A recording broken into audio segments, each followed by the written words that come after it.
Hello, my name is Rebecca Tonander, and today I have the pleasure of introducing you to NEMO, the Network of European Museum Organizations. I'm thrilled to be part of this event since the Athens Museums and Cultural Institutions Network is one of NEMO's members, so thanks a lot for the invitation. I've been working at NEMO for 7 years and I am in charge of communications, which entails really everything from website, newsletters, social media, campaigns, and much more. But enough about me, let's focus on NEMO. So, as the European Union was established back in 1992, NEMO was founded to unite the needs of museums at the European level.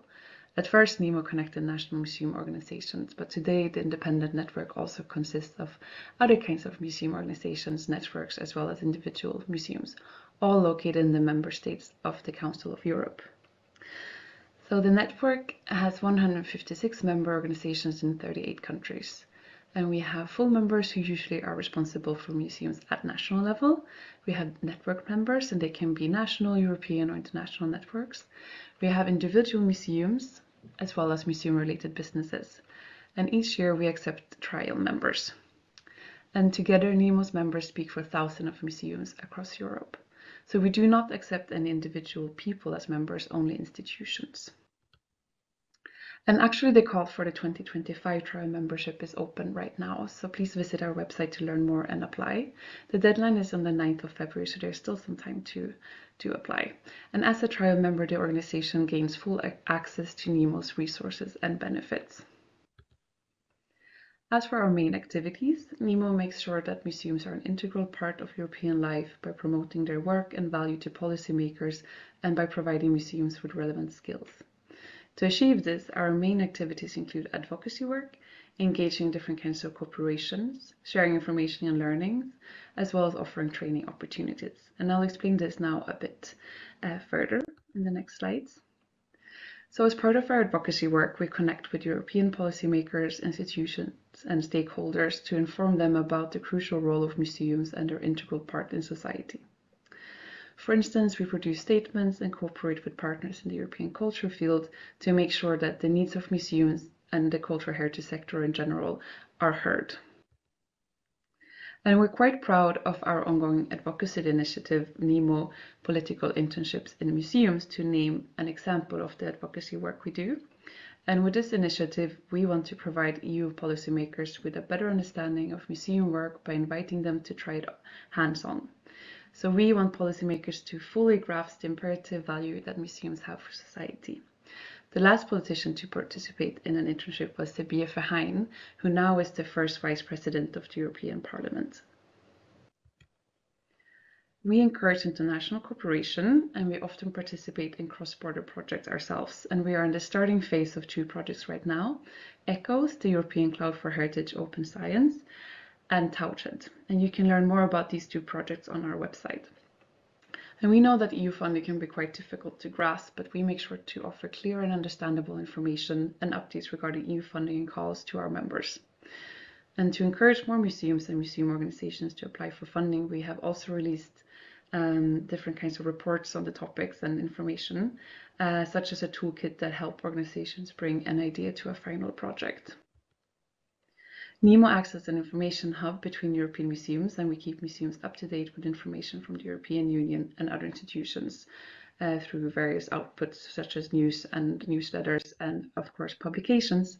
And here's an overview of the publications we made last year. 3 of them are by our working groups, and 1 is our strategic report, which focused on LGBTQI+ inclusion in European museums. And in 2024, our general topic and priority was inclusion and diversity. And this year we will focus on well-being, health, as well as mental health. And we make sure that our members and other museum professionals have access to capacity building by offering different kinds of training opportunities. And again, we have several calls out right now, and you can find more information on our website. And please do join the webinar on the 13th of February, since this one is open to everyone. And the mentoring program is also open for applications right now from people connected to our member organizations. And please save the date for our annual conference, which offers capacity building as networking with European colleagues. This year, we will explore museums' role in well-being, health, as well as mental health in Denmark. and registration will open in June.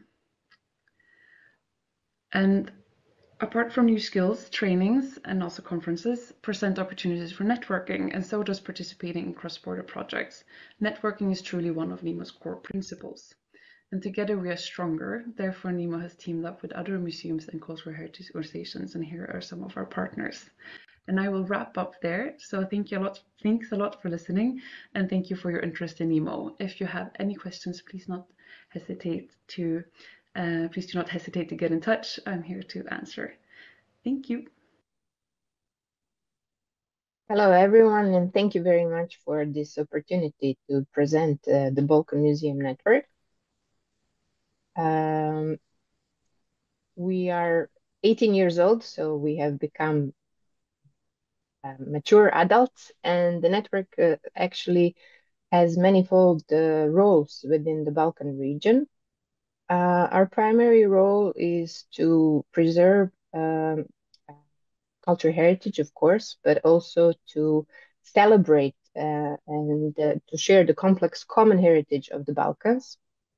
We do that through cooperation and being a voice for museums. Specifically, we are changing the museums in the Balkans by supporting creative leaders, and we are doing that specifically through middle management leaders of the museums. We are promoting socially responsible museums that celebrate and promote learning. So we are all about training and learning and new skills and professional development of heritage professionals. And we are advocating cross-border collaboration, advancing the principles of peace and reconciliation through cooperation, because the story of the Balkan Museum Network started after the wars in ex-Yugoslavia, and after starting from the initial group of museums, now we are a family of 340 members. It's a membership-based network, and it's open to museums as institutions, but also heritage and museum professionals and non-governmental organizations. So within our structure, today we are more than 100 museums and more than 200 individuals. We are very proud to promote the inclusion of disabled people in museums, and we have a permanent working group called Balkan Museum Access Group.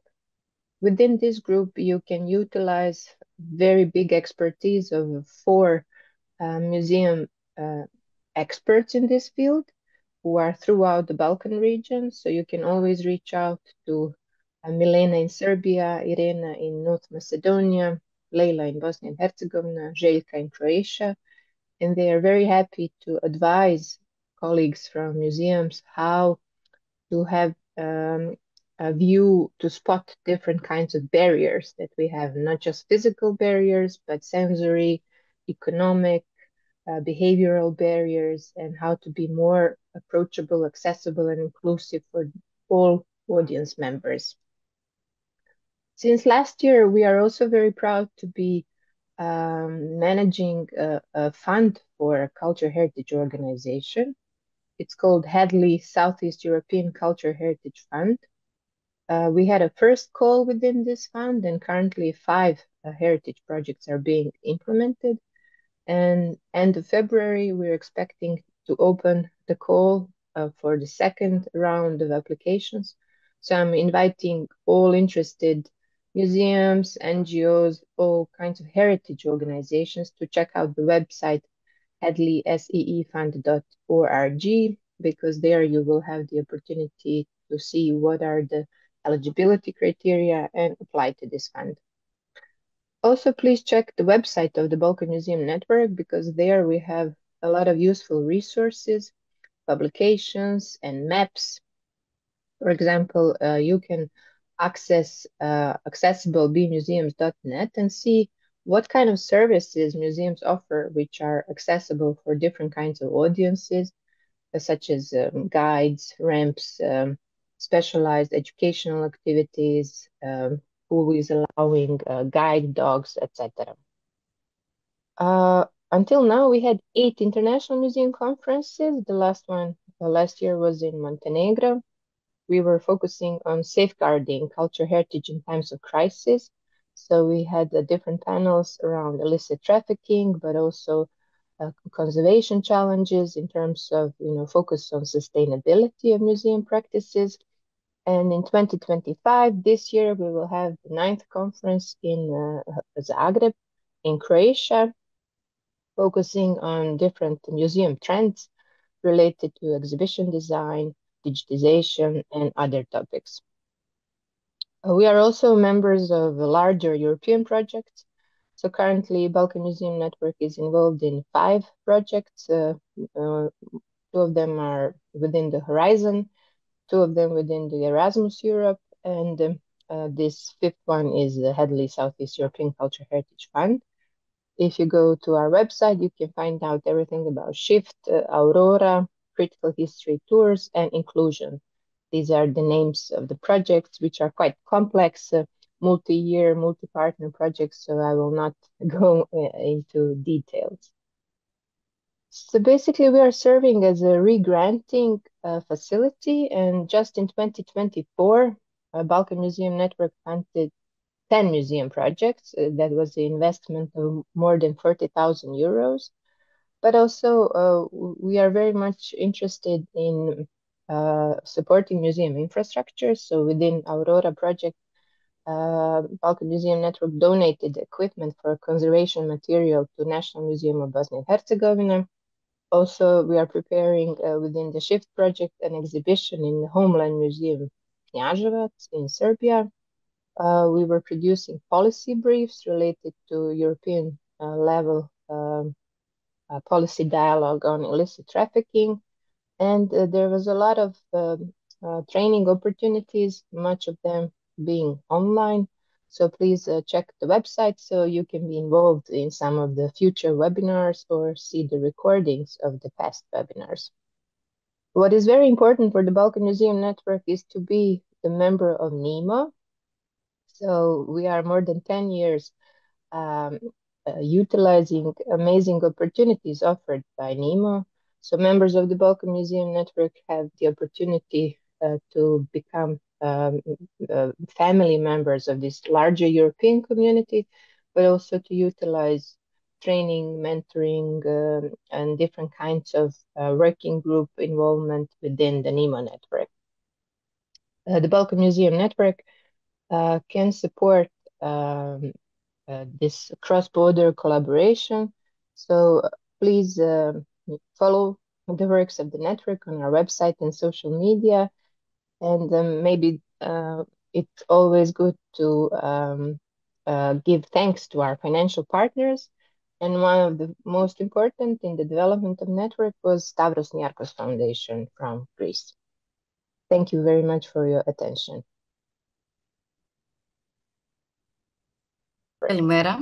Καλημέρα σε όλους και όλες. Εκ μέρους της ερευνητικής ομάδας DAISY του Ελληνικού Ανοιχτού Πανεπιστημίου, θα ήθελα να ευχαριστήσω την Οργανωτική Επιτροπή για την πολύ τιμητική πρόσκληση να συμμετέχουμε στο συμπόσιο που διοργανώνει το Δίκτυο Μουσείων και Πολιτιστικών Φορέων Αθηνών. Έχω ετοιμάσει μια παρουσίαση. Θα σας μιλήσω για το Μούζα. Θα ήθελα λοιπόν να ξεκινήσω την παρουσίασή μου με ένα έργο ορόσημο, θα έλεγα, για την κοινότητα, την μουσιακή, για τους επαγγελματίες του μουσείου. Το Μούζα λοιπόν στο πλαίσιο Συμμαχία Δεξιοτήτων για τα Μουσεία, το οποίο χρηματοδοτήθηκε στο ευρωπαϊκό πλαίσιο Sector Skills Alliances, τομεακές συμμαχίες δεξιοτήτων, με συντονιστή το Ελληνικό Ανοιχτό Πανεπιστήμιο.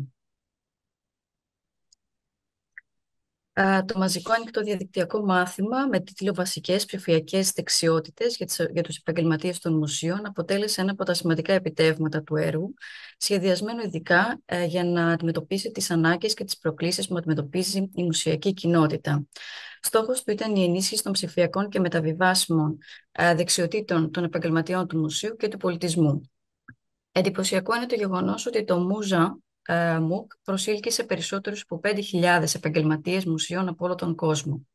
Από αυτούς, 1.400 άτομα ολοκλήρωσαν επιτυχώς το μάθημα και επιστοποιήθηκαν. Οι εκπαιδευόμενοι οι οποίοι ολοκλήρωσαν επιτυχώς το MOOC και είχαν τη δυνατότητα να ειδικευτούν σε ένα από τα 4 αναδυόμενα επαγγελματικά προφίλ. Εδώ βλέπετε τους τίτλους των συγκεκριμένων προφίλ.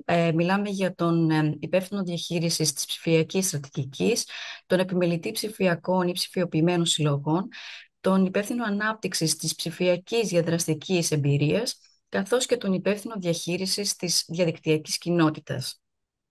Στα 4 αυτά μαθήματα εξειδίκευσης προσφέρθηκαν ανοιχτοί εκπαιδευτικοί πόροι για συνολικά 27 ψηφιακές ικανότητες και 15 μεταβιβάσιμες δεξιότητες μέσω της μεικτής μάθησης. Θα ήθελα εδώ, πέρα από το MOOC και το Specialization Course, να μιλήσω και για τα αποτελέσματα, τα reports τα οποία έχουμε και τα οποία είναι προσβάσιμα και ανοιχτά μέσα από την ιστοσελίδα του έργου. Βλέπουμε λοιπόν, το πρώτο είναι το Museum of the Future, Insights and Reflections from 10 International Museums, το οποίο συνοψίζει την εικόνα που έχουν τα μουσεία του μέλλοντος μέσα από συνεντεύξεις που πραγματοποιήθηκαν με 10 καταξιωμένους επαγγελματίες των μουσείων. Το δεύτερο, Museum Professionals in the Digital Era, Agents of Change and Innovation, συνοψίζει τις ανάγκες που αντιμετωπίζουν οι επαγγελματίες του μουσείου, οι ανάγκες για κατάρτιση, τα εκπαιδευτικά προγράμματα τα οποία προσφέρονται, ανιχνεύοντας το κενό που υπάρχει σε γνώση, δεξιότητες και ικανότητες.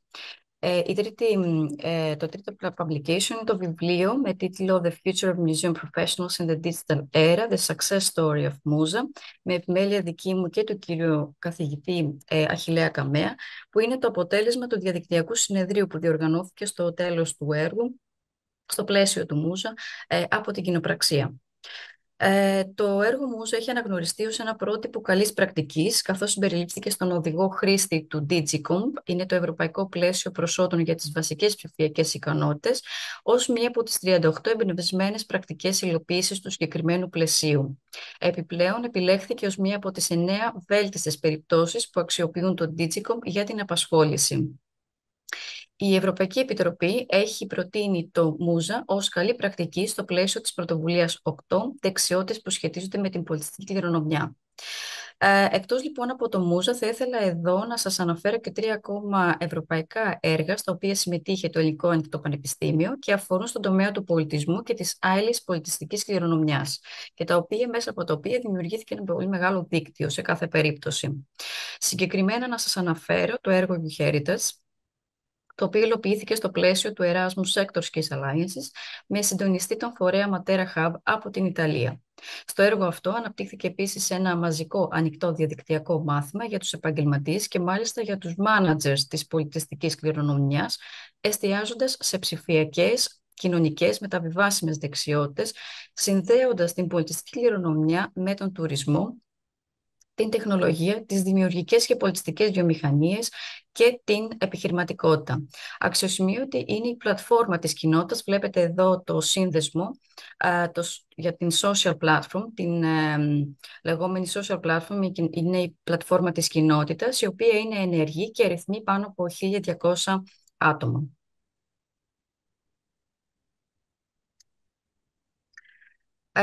Το έργο NIS, ο στόχος του έργου αυτού είναι να ενισχύσει την επιχειρηματικότητα στον τομέα της άειλης πολιτιστικής κληρονομιάς με την ανάπτυξη ενός επίσης καινοτόμου προγράμματος κατάρτισης για την ομάδα των επαγγελματιών οι οποίοι δραστηριοποιούνται στον τομέα αυτό. Εδώ βλέπετε πάλι το σύνδεσμο για το συγκεκριμένο έργο, μέσα από το οποίο επίσης είναι προσβάσιμα και ανοιχτά όλα τα αποτελέσματά του. Και τέλος, θα ήθελα να αναφέρω ένα έργο μέσα από το οποίο προήλθε από την κοινότητα του έργου Μούζα και θα λέγαμε και ως συνέχεια του με το έργο MICA, Musa International Community Activators.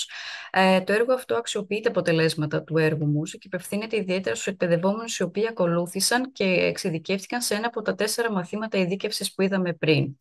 Το επίκεντρο των δραστηριοτήτων του έργου ήταν το πώς να διαχειριστείτε και να εμπλέξετε μια ενεργή κοινότητα για τα πολιτιστικά ιδρύματα.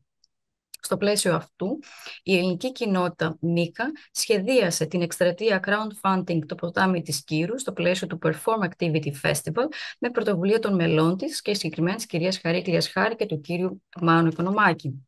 Η εκστρατεία αποσκοπούσε στη διατήρηση και την πολιτιστική προβολή του ποταμού αυτού μέσω του φεστιβάλ, ενισχύοντας την ευαισθητοποίηση του κοινού σχετικά με τη σημασία και τους κινδύνους που τον απειλούν. Αυτά λοιπόν είναι συντομία τα έργα μέσα από τα οποία δημιουργήθηκαν πολύ σημαντικά δίκτυα και είναι ακόμα ενεργά. Εδώ βλέπετε τα κανάλια επικοινωνίας της ομάδας. Θα χαρούμε πολύ να μάθουμε νέα σας, να πληροφορηθείτε για τα παρόντα έργα, αλλά και για επερχόμενες δράσεις της ομάδας DAISY του Ελληνικού Ανοιχτού Πανεπιστημίου. Ευχαριστώ πάρα πολύ. Εγώ σας ευχαριστώ πολύ για την πρόσκληση.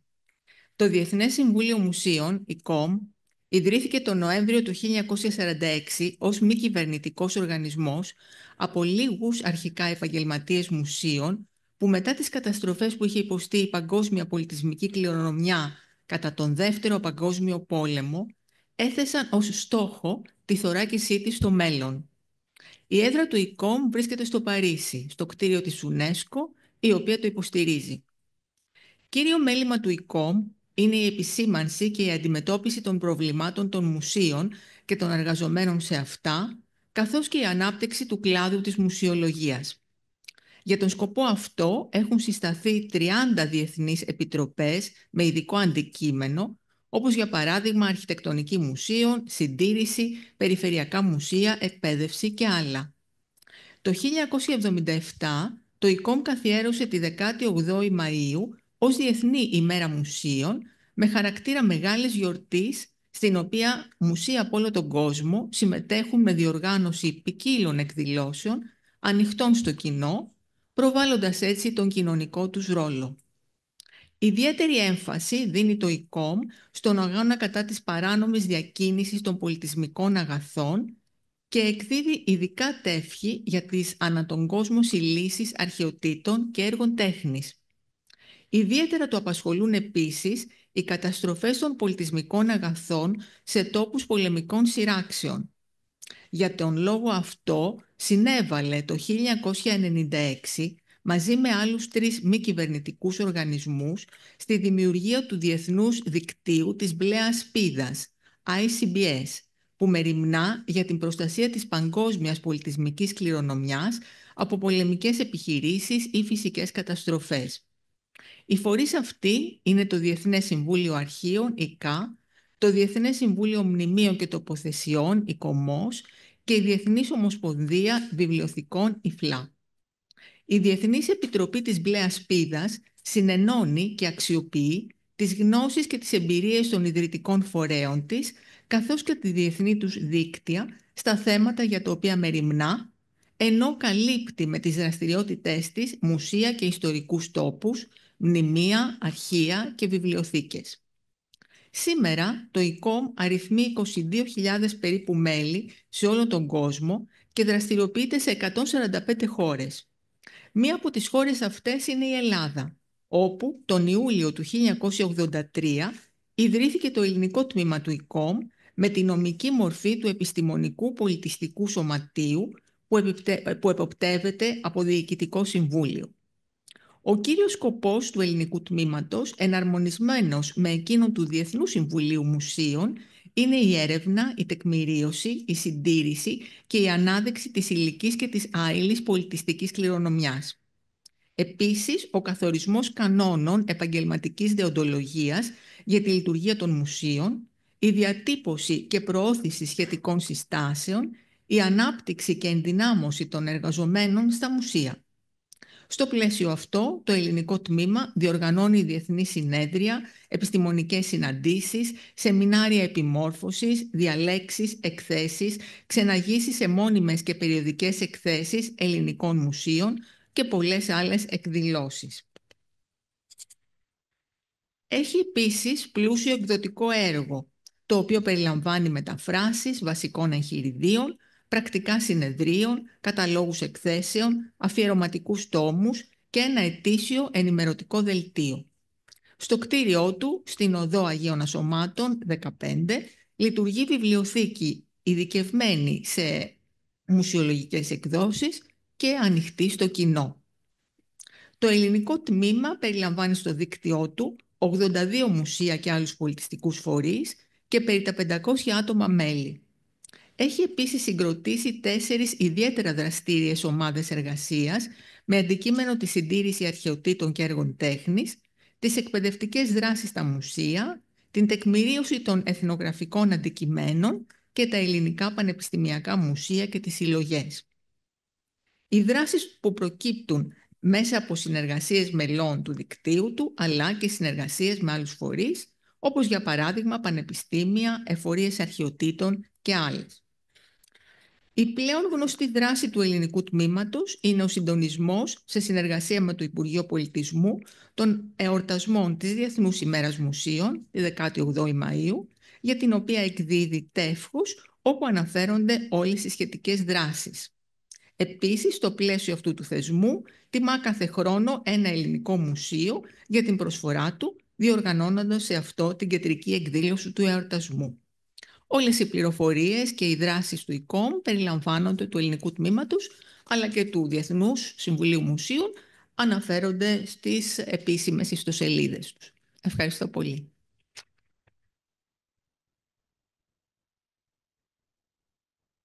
Καλημέρα σας. Σας ευχαριστούμε θερμά για την πρόσκληση. Ονομάζομαι Θεοδοσία Μαρούτσι και ως μέλος της συντονιστικής ομάδας του Δικτύου Ζώσης Πολιτιστικής Κληρονομιάς θα μιλήσουμε για τα δίκτυα, τη σημασία τους για τον πολιτισμό και τα ζητήματα που θέτουν στον διασυνδεδεμένο και ταχαίως εξελισσόμενο κόσμο μας. Ναι, έχετε δίκιο. Υπάρχει ένα ακαδημαϊκό debate σχετικά με την άειλη πολιτιστική κληρονομιά, γιατί η άειλη δεν είναι τόσο άειλη. Είναι άειλη, είναι υλική, αποφεύγουμε ή χρησιμοποιούμε επίσης και εμείς αυτόν τον όρο. Προσπαθούμε να μιλήσουμε για τη ζωντανή μας πολιτιστική κληρονομιά. Είναι πιο κοντά σε αυτό που πραγματικά θέλει να πει. Αλλά και αυτός ο όρος πάλι επαναδιαπραγματεύεται και όπως βλέπουμε ζούμε σε έναν κόσμο με ραγδαίες εξελίξεις.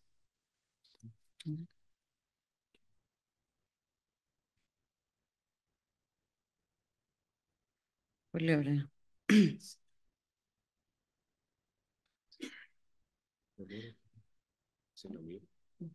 Ωραία. Ωραία. Σε μια εποχή παγκοσμιοποίησης, η ζωντανή πολιτιστική κληρονομιά λειτουργεί ως ζωτικός σύνδεσμος για τις συλλογικές μας ταυτότητες. Ωστόσο, οι ραγδαίες, όπως είπαμε, κοινωνικο-οικονομικές μεταβολές δημιουργούν προκλήσεις.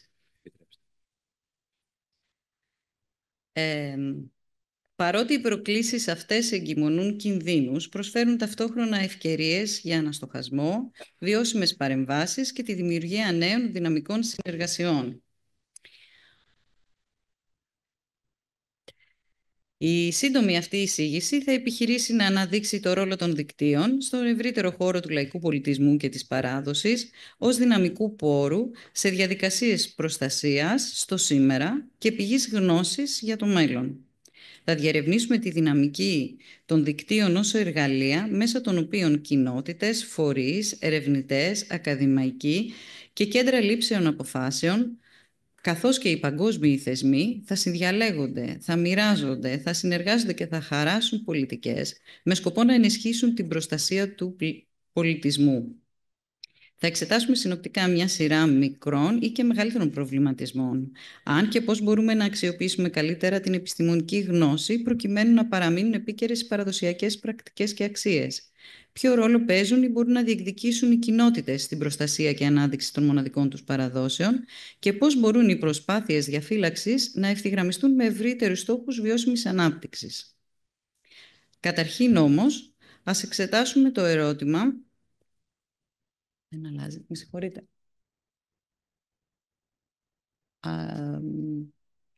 Υπάρχει τρόπος να αλλάζει το...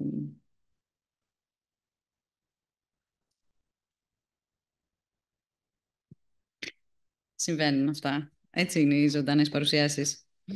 Λοιπόν, δεν πειράζει. Καταρχήν, λοιπόν, να εξετάσουμε το ερώτημα.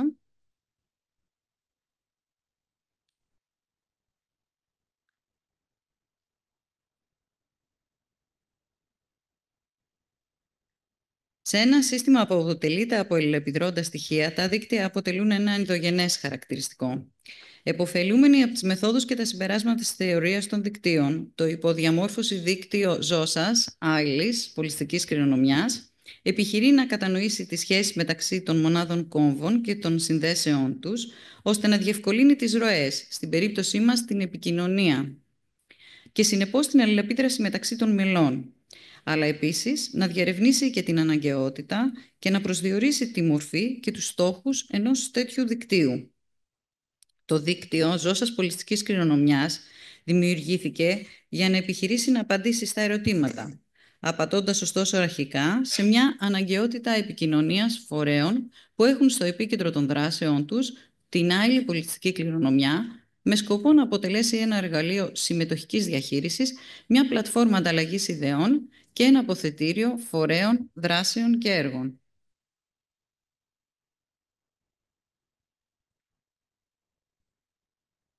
Επιπλέον, στόχος του δικτύου είναι η ενίσχυση των μελών με σύγχρονες δεξιότητες διαχείρισης, η ενδυνάμωση της πολιτιστικής ταυτότητας, η μελέτη του λαϊκού πολιτισμού με σύγχρονα εργαλεία και η από τα κάτω διαμόρφωση πολιτικών και συνεργειών με δημόσιους φορείς. Αρρωγός, σύμβουλος και συνεργάτης στο έργο του δικτύου είναι η Διεύθυνση Νεότερης Πολιτιστικής Κληρονομιάς του Υπουργείου Πολιτισμού, ενώ η ενεργή συμμετοχή των φορέων και των μελών του δικτύου έχει εθελοντικό χαρακτήρα και είναι θεμελιωμένη στις αρχές της συνεργασίας και της συμμετοχικότητας.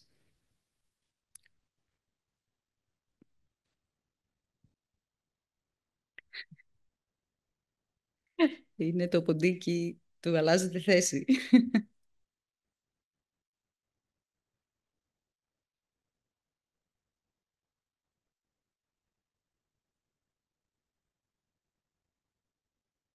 Για την επίτευξη των επιδιώξεών του, το δίκτυο διερευνά επίσης τον ρόλο των επιστημών και των εργαλείων του στη συμμετοχική διαχείριση.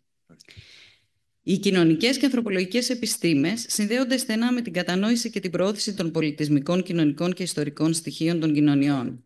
Τα αποτελέσματα των ερευνών συμβάλλουν στην κατανόηση της σημασίας και της αξίας του πολιτισμού, φυσικού, υλικού και άειλου και στην ευαισθητοποίηση των κοινωνιών.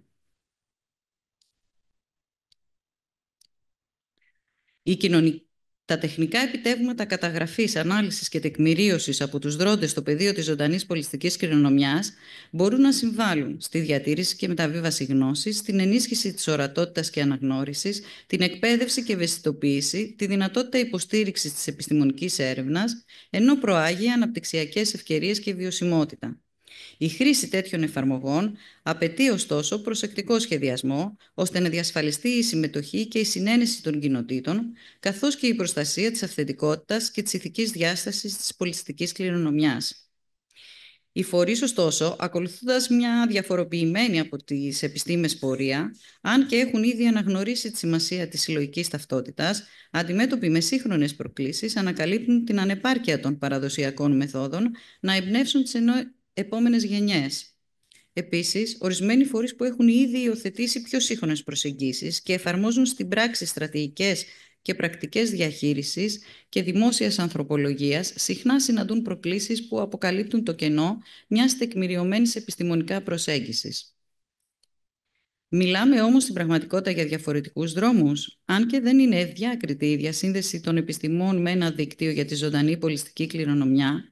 Αν συμπεριλάβουμε όλα τα δεδομένα σε μία εξίσωση, ίσως μπορούμε να διακρίνουμε με καθαρότητα ότι μια συνολική θεώρηση θα έχει δυναμική να αναδείξει τους δεσμούς και την ωφελιμότητα από μία κοινή προσέγγιση. Το δίκτυο Ζώσας Πολιτιστικής Κληρονομιάς δεν έχει αποδείξει ακόμα έργο, αφού τώρα διαμορφώνεται, που να τεκμηριώνει μια τέτοια προσέγγιση. Ωστόσο, ο προσανατολισμός και ο σχεδιασμός του δικτύου έχουν αυτή τη στοχοθέτηση του συγκερασμού των θεωρητικών προσεγγίσεων, τη διάδοσή τους στη βάση, την πρακτική εφαρμογή σχετικών δράσεων, αλλά και την ανατροφοδότηση με δεδομένα για ανάλυση από επιστημονικούς και θεσμικούς φορείς, ώστε να υπάρξει μια συνεχής κυκλική επικαιροποίηση και ανατροφοδότηση από την επιστήμη στην παράδοση και αντίστροφα. Μένει λοιπόν να αποδείξει το δίκτυο ως κανάλι διασύνδεσης με τις κοινότητες, πώς δύναται να αξιοποιηθούν τα εργαλεία των επιστημών στη διαμόρφωση πρακτικών που αφορούν τις δράσεις των μελών του δικτύου, πώς γίνεται η ανθρωπολογία δημόσια στο έργο των φορέων, κατά πόσο ο θεωρητικός λόγος απλοποιείται και συνομιλεί με τις ίδιες τις κοινότητες και πώς οι σύγχρονες τεχνολογίες μπορούν να επικαιροποιήσουν το έργο των φορέων για τις νέες αλλά και τις επόμενες γενιές. Και για να μιλήσουμε με τη γλώσσα των αριθμών, 3 χρόνια σχεδόν μετά την ανάληψη της πρωτοβουλίας, το δίκτυο έχει συγκεντρώσει πάρα πολλά δεδομένα, ποσοτικά δεδομένα. Τα νούμερα όμως αυτά από μόνα τους δεν μπορούν να οδηγήσουν σε συμπεράσματα. Αποτελούν ήδη μέρος καταγραφής, μέρος όμως ενός καινοτόμου ζωντανού επιθετηρίου, το οποίο στο μέλλον με συγκριτικά αναλυτικά εργαλεία θα τροφοδοτεί ακαδημαϊκούς και θεωρητικούς με δεδομένα πεδίου, με απότερο στόχο το βιώσιμο στρατηγικό σχεδιασμό, την προστασία και την ανάδειξη της άειλης της ζώσας πολιστικής μας κληρονομιάς. Στο συμπεριληπτικό και διεπιστημονικό αυτό πλαίσιο διαφαίνεται η δυναμική να εκπροσωπεί το δίκτυο ένα ρόλο διαμεσολαβητή στην προηγούμενη εξίσωση των 3 παραμέτρων. Ένα ρόλο που συγκεντρώνει και διαμοιράζει δεδομένα ταυτόχρονα και αμφίδρομα, ώστε τα βασικά συμπεράσματα να ενσωματώνονται στον πυρήνα των έργων των μελών του με έναν τρόπο κατανοητό, υποστηρικτικό και ουσιαστικό, ο οποίος να ενισχύει περαιτέρω και πολλαπλασιαστικά αυτή τη διάδραση. Όπως είπε και ο κύριος Δρίνης, αυτό τον διάλογο. Η θεμελίωση του ενδεχόμενου αντίκτυπου του δικτύου προϋποθέτει τη συστηματική μέτρηση της αποτελεσματικότητάς του μέσα από την καταγραφή, την ανάλυση και τη διάχυση των αποτελεσμάτων του. Έναντι της αφιστάμενης κατάστασης, η δομημένη και ολιστική προσέγγιση που προτείνει το δίκτυο μπορεί να ξεπεράσει την αποσπασματικότητα των παραδοσιακών προσεγγίσεων, προωθώντας τη βιώσιμη ανάπτυξη, ενισχύοντας τη συλλογική ταυτότητα των κοινοτήτων, προάγοντας την ενεργοποίησή τους στη διαφύλαξη και την ανάδειξη της ζωντανής πολιτιστικής τους κληρονομιάς. Ωστόσο, το έργο του δικτύου δεν είναι χωρίς περιορισμούς. Προκλήσεις όπως η ευκαιριακή ενεργή συμμετοχή των μελών, η δυσκολία στην εξασφάλιση οικονομικής στήριξης, η πολυπλοκότητα της συντονισμένης συνεργασίας και συμμετοχικότητας απαιτούν συνεχή προσπάθεια και αναπροσαρμογή. Οι προκλήσεις αυτές δυνητικά αποτελούν πολύτιμες παραμέτρους για τους μελλοντικούς προσανατολισμούς και την εξέλιξη του δικτύου. Παράλληλα, οι μελλοντικές εκτιμήσεις υποδεικνύουν ότι με την περαιτέρω ενίσχυση της συνεργασίας με τους θεσμικούς φορείς, την αξιοποίηση των ανθρωπιστικών επιστημών και τη χρήση νέων τεχνολογιών, το δίκτυο μπορεί να καθιερωθεί ως πρότυπο στον τομέα της διαχείρισης της ζωντανής πολιτιστικής κληρονομιάς. Σας ευχαριστούμε πολύ και να προσκαλέσουμε και εμείς, όπως και ο κύριος Δρίνης, σας είπε πριν, στις 21 με 23 Φεβρουαρίου, θα γίνει τη συνάντηση των φορέων της άλλης πολιτιστικής κληρονομιάς, ένα τριήμερο με πάρα πολλές δράσεις και πάρα πολύ ενδιαφέροντα πράγματα για να δείτε στην Τεχνόπολη του Δήμου Αθηναίων. Ευχαριστούμε. Καλημέρα σας. Καταρχήν να συγχαρώ τους διοργανωτές και βεβαίως δεχτήκαμε την πρόσκληση ευχαρίστως και γι' αυτό ήρθαμε από την μακρινή Ελασσόνα, από τη Θεσσαλία, μαζί με τον υπεύθυνο ευρωπαϊκών προγραμμάτων που είναι μαζί μου, τον κύριο Θανάσιο Γκόλτσιο. Εγώ λέγομαι Κωνσταντίνος Κρυάπας και είμαι ο πρόεδρος του Διοικητικού Συμβουλίου του Δικτύου Περεβία. Θα πρέπει να ξεκινήσω την ομιλία μου με αυτό που είχε πει κάποτε ο Γκέτε. Η γνώση προκαλεί οδύνη, προτιμώ όμως την οδύνη της γνώσης από τη μακαριότητα της άγνοιας. Αυτό λοιπόν μας βασανίζει εμάς. Προτιμούμε την οδύνη της γνώσης, γι' αυτό και παλεύουμε τόσα χρόνια, όλη μας τη ζωή. Και βεβαίως να πω ότι το Δίκτυο Περεβία ιδρύθηκε το 2007. Έχει ως μέλη 70 συλλόγους ελασσονητών από την Ελλάδα και όλο τον κόσμο. Έχει έδρα την πανέμορφη πόλη της Ελασσόνας και είναι μέλος πολλών ευρωπαϊκών δικτύων. Είναι γνωστό σε όλη την Ευρώπη και τον κόσμο. Είναι επίσημο μέλος από πλευράς Ελλάδας στο περίφημο Ευρωπαϊκό Δίκτυο Europa Nostra, που συνεργάζεται με την Ευρωπαϊκή Επιτροπή στη διαμόρφωση της ευρωπαϊκής πολιτικής σε θέματα περιβάλλοντος και πολιτιστικής κληρονομιάς των επόμενων δεκαετιών, στο Ευρωπαϊκό Δίκτυο ALTA, ενώ ανήκει στην πύλη πολιτιστικών φορέων του Υπουργείου Πολιτισμού, ενώ είναι ιδρυτής και μέλος σε πολλά άλλα δίκτυα φορέων πανελλαδικής εμβέλειας, όπως είναι το δίκτυο ΜΚΟ Θεσσαλίας, του οποίου έχει την Προεδρία, το Πανελλήνιο Παρατηρητήριο των Οργανώσεων της Κοινωνίας των Πολιτών, την Πανελλήνια Ένωση Συμπράξεων Κοινωνικής Οικονομίας και σε άλλα. Θα πρέπει να ξεκαθαρίσουμε να σας ξεκαθαρίσω μάλλον ότι το Δίκτυο Περεβία το απασχολούν τα εξής θέματα από την ίδρυσή του μέχρι σήμερα. Ο πολιτισμός, το περιβάλλον, η κλιματική αλλαγή, οι νέες τεχνολογίες, η τεχνητή νοημοσύνη, η κοινωνική αλληλεγγύη, η κοινωνική οικονομία, η βιώσιμη ανάπτυξη, η τουριστική προβολή και η δημιουργία branding προορισμών και βιώσιμου πολιτιστικού τουρισμού, οι επιστήμες, οι τέχνες και τα γράμματα, τα ανθρώπινα δικαιώματα, η ισότητα, η διαπολιτισμική συνεργασία και η συνεργασία με αντίστοιχα δίκτυα των ευρωπαϊκών λαών, αλλά και όλου του κόσμου, ενώ προωθούμε τους 17 παγκόσμιους στόχους για το μέλλον του πλανήτη. Σχεδιάζουμε και υλοποιούμε εθνικά και ευρωπαϊκά προγράμματα, πανελλήνια και παγκόσμια συνέδρια, επιστημονικές ημερίδες, διεθνή φόρουμς για την πολιτιστική διπλωματία, την κλιματική αλλαγή, τις νέες τεχνολογίες και τον πολιτιστικό τουρισμό, σεμινάρια, εργαστήρια κοινωνικής οικονομίας, περιβαλλοντικές δράσεις, πολύμερες εκδηλώσεις σε όλη την Ελλάδα, μεγάλες συναυλίες σε συνεργασία με μεγάλες ορχήστρες και χοροδίες από την Ελλάδα και το εξωτερικό για τη στήριξη ευπαθών ομάδων. Και σας αναφέρω ενδεικτικά ότι με την μπάντα του πολεμικού ναυτικού υλοποιήσαμε 28 συναυλίες τα τελευταία 10 χρόνια και τώρα περιμένουμε την ΕΡΤ, την Ορχήστρα Σύγχρονης Μουσικής της ΕΡΤ και την χοροδία της ΕΡΤ να πραγματοποιήσουμε μεγάλες συναυλίες στη Θεσσαλία και όχι μόνο, και θα στηρίξουμε ευπαθείς ομάδες.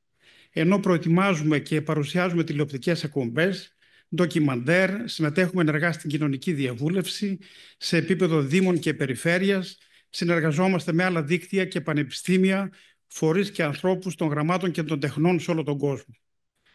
Μέχρι σήμερα έχουμε δώσει ευκαιρίες απασχόλησης και ενδυνάμωσης ικανοτήτων σε περισσότερους από 200 επιστήμονες μέσα από τις εκατοντάδες δράσεις μας που κινούνται σε πολύ υψηλό επίπεδο. Έχουμε δημιουργήσει ένα ευρύτατο δίκτυο συνεργασιών με φορείς της Ελλάδας και της Ευρώπης, αλλά και ένα ευρύτατο δίκτυο επιστημονικών συνεργατών από πολλά πανεπιστήμια, ενώ αναλαμβάνουμε εθελοντικά πάντα τη διοργάνωση μεγάλων εκδηλώσεων, συνεδρίων, ημερίδων, εργαστηρίων, φόρουμς, εξειδικευμένων σεμιναρίων σε όλη την Ελλάδα, και έχουμε συστήσει ένα εργαστήριο ψηφιοποίησης πολιτιστικής κληρονομιάς εδώ και 10 χρόνια, αλλά και άλλες επιτροπές που αφορούν επιστημονικές επιτροπές με ειδικούς επιστήμονες που αφορούν τον πολιτισμό, το περιβάλλον, τη βιώσιμη ανάπτυξη, τις επιστήμες και τη διαβίου μάθηση. Θα πρέπει να σας πω ότι το δίκτυο Περεβία, ο φορέας μας, με πολύ σεμνότητα και πολύ ταπεινότητα το λέω αυτό, είναι ένας αγώνας ο οποίος συνεχίζεται, ξεκίνησε εδώ και 17 χρόνια, εδώ και 18 χρόνια μάλλον, το 2007 και συνεχίζεται ακάθεκτος. Έχουμε θεσμοθετήσει για την Ελλάδα τα πανελλήνια συνέδρια ψηφιοποίησης πολιτιστικής κληρονομιάς. Το 5ο πραγματοποιήθηκε στη Λάρισα, στην πινακοθήκη του Δήμου Λαρισαίων τον Μάρτιο του 2024 και τώρα ετοιμάζουμε το 6ο Πανελλήνιο Συνέδριο Ψηφιοποίησης Πολιτιστικής Κληρονομιάς τον ερχόμενο Νοέμβριο του 2025, ενώ υλοποιούμε διεθνή φόρουμς για τον πολιτισμό και τη τεχνητή νοημοσύνη. Ετοιμάζουμε ένα το Μάιο με τις τις μεσογειακές χώρες της Ευρώπης. Ετοιμάζουμε ένα διεθνές φόρουμ για την Ευρωπαϊκή και βεβαίως εξειδικευμένα σεμινάρια σε όλη την Ελλάδα υπό την αιγίδα του Υπουργείου Πολιτισμού. Θα πρέπει, κλείνοντας, να σας πω ότι στις 18 Δεκεμβρίου του 2019 στο Μέγαρο Μουσικής Αθηνών, μέσα από το θεσμό των Μπράβο του Quality Net Foundation, βραβευθήκαμε σε πανελλήνιο διαγωνισμό και σε διεθνή διαγωνισμό με ψήφους από όλη την Ελλάδα και όλη την Ευρώπη, γιατί με τις πρωτοβουλίες μας συμβάλλουμε στη δημιουργία έξυπνων πόλεων και κοινοτήτων στην Ελλάδα και στην Ευρώπη. Το 2023 επίσης βραβευθήκαμε πάλι από τον ίδιο θεσμό στο Μουσείο Γουλανδρή, γιατί με τις πρωτοβουλίες μας δημιουργούμε ένα βιώσιμο μέλλον στην Ελλάδα του μέλλοντος. Και τέλος, το 2024, πριν από 2 μήνες περίπου, βραβευθήκαμε και πάλι, γιατί με την πρωτοβουλία μας Olympus Plus, προστασία του Ολύμπου και της βιοποικιλότητάς του από την κλιματική αλλαγή, συμβάλαμε στην βελτίωση της ποιότητας της ζωής των τοπικών κοινωνιών, αλλά και όλων μας. Θα πρέπει να σας πω στο σημείο αυτό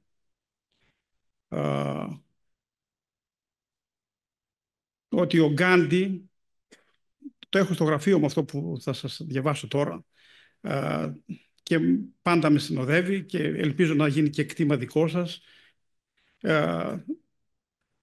Ο Γκάντι, λοιπόν, που ήταν πρωθυπουργός της Ινδίας, με παγκόσμια αναγνώριση για το έργο του και τη σοφία του, είχε πει για τα 7 λάθη του κόσμου που οδηγούν στη σημερινή κατάσταση που διακρίνει τον πλανήτη. Τα 7 πράγματα, λοιπόν, που δεν πρέπει να έχουμε είναι πλούτος χωρίς δουλειά, ειδονή χωρίς συνείδηση, γνώση χωρίς χαρακτήρα, εμπόριο χωρίς ηθική, επιστήμη χωρίς ανθρωπιά, λατρεία χωρίς θυσία, πολιτική χωρίς αρχές. Και ο εγγονός του αργότερα πρόσθεσε μία ακόμη αρχή: δικαιώματα χωρίς υποχρεώσεις. Κλείνοντας, θα σας πω ότι το δίκτυο Περεβία έχει μεταξελιχθεί σε ένα εργαστήριο γνώσης, μελέτης, επιστημονικής προσέγγισης και γόνιμου προβληματισμού, όπου συναντώνται όλοι οι άνθρωποι του πνεύματος, των τεχνών, του πολιτισμού, της έρευνας, της διανόησης και των επιστημών, του παραγωγικού δυναμικού και της επιχειρηματικότητας, προκειμένου να ανταλλάξουν απόψεις, να αρωματιστούν, αλλά κυρίως να καθορίσουν δράσεις και πρωτοβουλίες, τις οποίες μάλιστα υλοποιούν με τον καλύτερο τρόπο. Σας ευχαριστώ θερμά. Καλημέρα σε όλους, σε όλες, σε όλους τους παρόντες και όσους παρακολουθούν εξ αποστάσεως. Ευχαριστούμε πάρα πολύ για την πρόσκληση. Ονομάζομαι Μπαρπάκης Νίκος, αντιπρόεδρος του Culture for Change, C4C, cultureforchange.net για το website, όσοι θέλετε να μπείτε να μας βρείτε online κατευθείαν.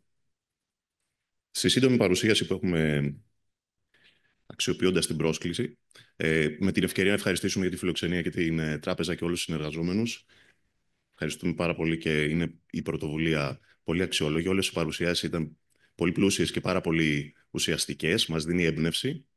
Το δικό μας δίκτυο, το οποίο είναι σχετικά νέο,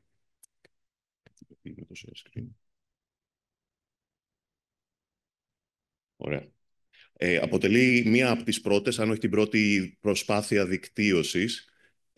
Όντως ο φορέας είναι ένα μη κερδοσκοπικό σωματείο, αλλά είναι ένα δίκτυο.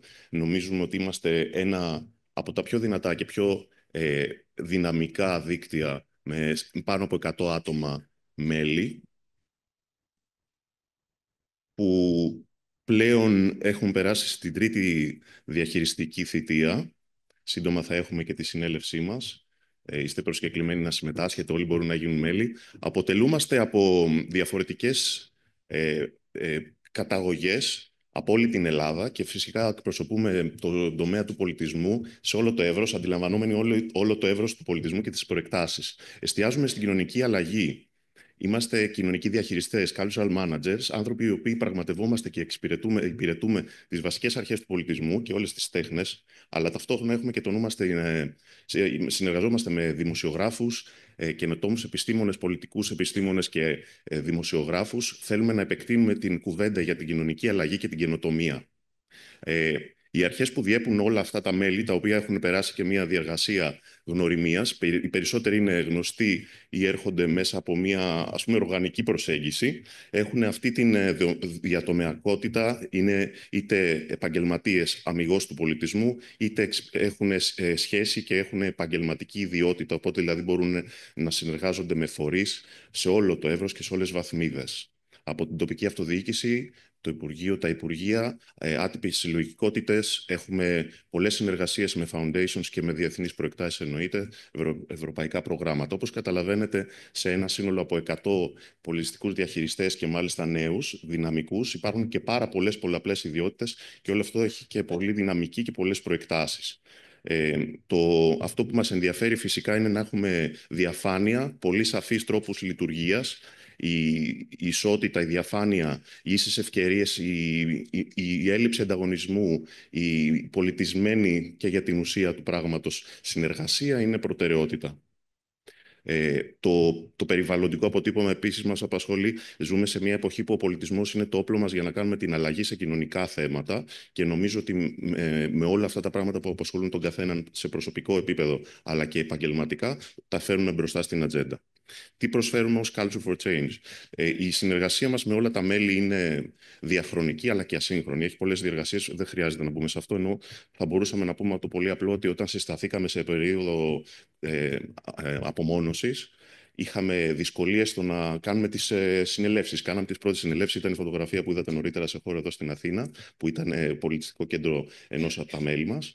Τώρα πλέον έχουμε μπορέσει να κάνουμε μια χαρτογράφηση και μια δομημένη παροχή από υπηρεσίες ενημέρωσης, σύνδεσης όλων των μελών μεταξύ τους και δίνουμε πολλά εφόδια πληροφόρησης και κατάρτισης για κάθε έναν από αυτούς που θέλουν να έρθουν κοντά στην οικογένεια. Πολλοί είναι ήδη έμπειροι, αλλά άλλοι θέλουν να τους ανεβάσουμε το skill set, κάνοντας capacity building και συνεχώς δίνοντας πληροφορία για προτάσεις και για συνεργασίες.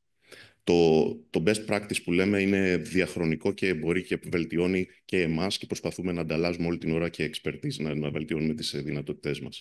Η δικτύωση, όπως είπαμε, είναι και με το εξωτερικό, με αφορμές κάποιες διμερείς συνεργασίες. Είμαστε μέλος του Boss Alumni Network και αντίστοιχα και του European Network for Cultural Centers.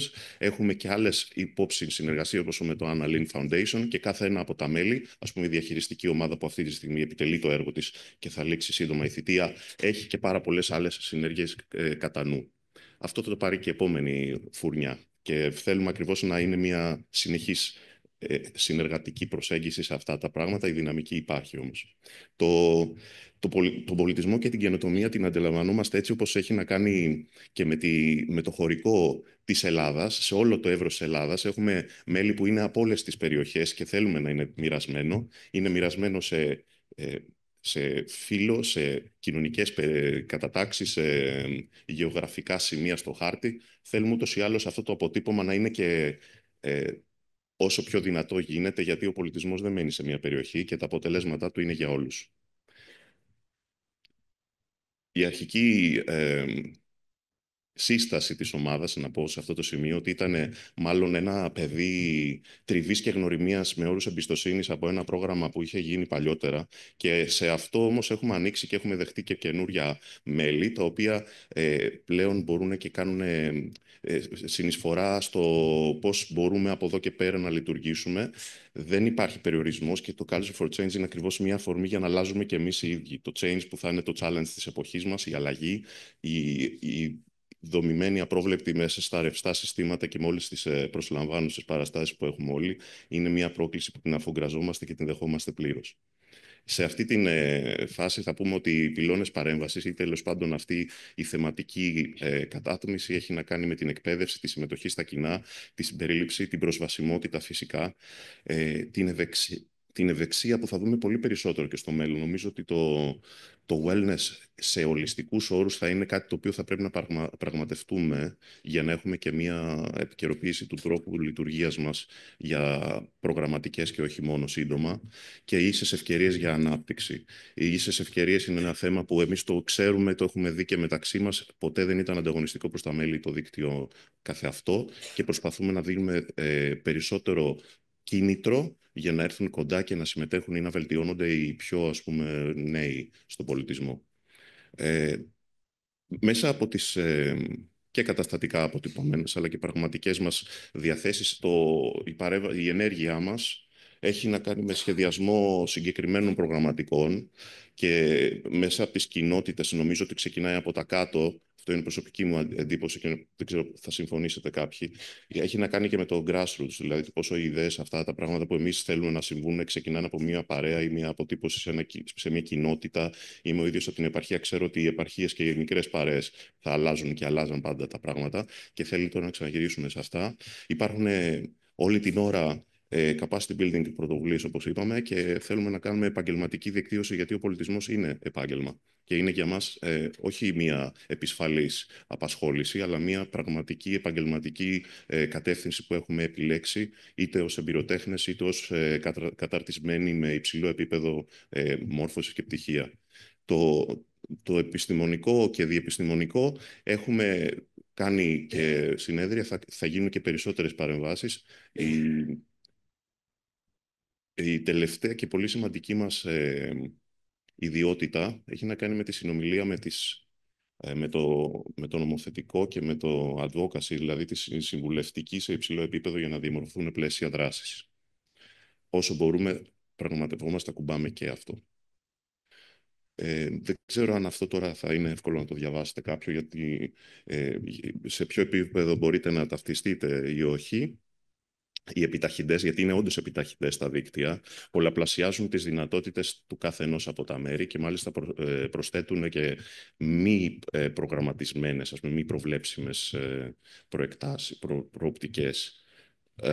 Τώρα θα σταθώ στο κάτω δεξιά εγώ, γιατί σίγουρα έχει να κάνει με το πώς είμαστε στην Ελλάδα. Το συγκείμενο του πολιτισμού είναι εν εξελίξη. Μιλάμε για άειλο πολιτισμό, μιλάμε για πράγματα που ζούμε ή και σε υλικό επίπεδο ή και σε σκέψεις. Η πολιτισμική υπόσταση, η οποία είναι ενεργή, είναι κάτι που εμείς θέλουμε κατά έναν τρόπο να το βοηθήσουμε ή να μετάσχουμε σε αυτό.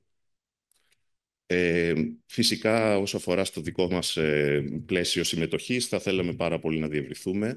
Είναι ευκαιρία στο συμπόσιο σήμερα να έχουμε μια αλληλεπίδραση έτσι διαπροσωπική και επιτόπου ή και online.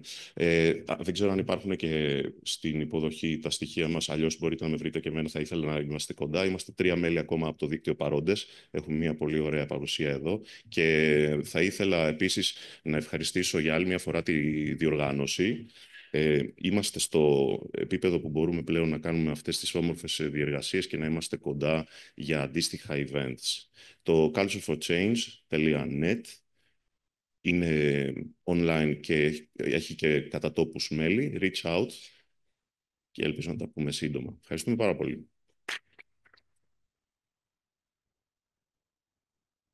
Μια τελευταία επισήμανση, το λογότυπο αυτό, αν μπορείτε να καταλάβετε, μια συνεργατική δημιουργία, το C, το Culture for Change, το οποίο έχει πολλές ακτίνες, γιατί έτσι εξακτηνώνουμε τη δράση μας και σε πολλές περιοχές και τους μαζεύουμε όλους προς τα μέσα. Αυτό ήταν η δεύτερη εκδοχή, αλλά αυτό είναι το λογότυπο το οποίο μπορείτε οπτικά να κάνετε refer του. Ευχαριστώ. Καλημέρα σας. Ευχαριστούμε πάρα πολύ τους συνδιοργανωτές για την πρόσκληση σε αυτό το συμπόσιο. Είμαστε ιδιαίτερα ευτυχείς γιατί μας δίνεται η ευκαιρία να παρουσιάσουμε εκτός από το Ευρωμεσογειακό Δίκτυο της Συμμαχίας της UNESCO για την παιδεία στα μέσα και την πληροφορία και το νέο μας φορέα, το ECOMED. Είμαι η Ειρήνη Ανδριοπούλου, είμαι διευθύντρια του Creative Hub, του νέου κόμβου για την τεχνολογία, την εκπαίδευση και τη δημιουργία του ECOMED. Το ECOMED είναι ο νέος φορέας για τις πολιτιστικές δημιουργικές βιομηχανίες, τα οπτικοακουστικά, τον κινηματογράφο, τα ψηφιακά έργα. Εποπτευόμαστε από το Υπουργείο Πολιτισμού, ανήκουμε στην Διεύθυνση Σύγχρονου Πολιτισμού και ασχολούμαστε με τον οπτικοακουστικό, κινηματογραφικό χώρο και τον ψηφιακό πολιτισμό. Σήμερα όμως θα μιλήσουμε κυρίως για το Creative Hub, όπου είναι ο κόμβος για την δημιουργία, τεχνολογία και εκπαίδευση. Και μέσα στον κόμβο αυτό έχουμε πάρα πολλά δίκτυα. Συντονίζουμε, συνεργαζόμαστε, έχουμε πολλά δίκτυα. Έχουμε και το Εθνικό Δίκτυο για την Παιδεία στα Μέσα, στην εκπαίδευση. Σήμερα όμως θα μιλήσουμε για το δίκτυο της UNESCO, γιατί είναι το παλαιότερο δίκτυο που συντονίζουμε από το 2018 στην ευρωμεσογειακή περιοχή. Ο κόμβος μας όμως, εκτός από τα δίκτυα, ασχολούμαστε πολύ με τη δικτύωση και την εξωστρέφεια στις πολιτιστικές δημιουργικές βιομηχανίες. Έχουμε ένα θέμα με τις ζωντανές, βλέπω εδώ, μεταδόσεις. Εστιάζουμε λοιπόν πάρα πολύ στη δικτύωση στον τομέα της κατάρτισης, της εκπαίδευσης, της καινοτομίας.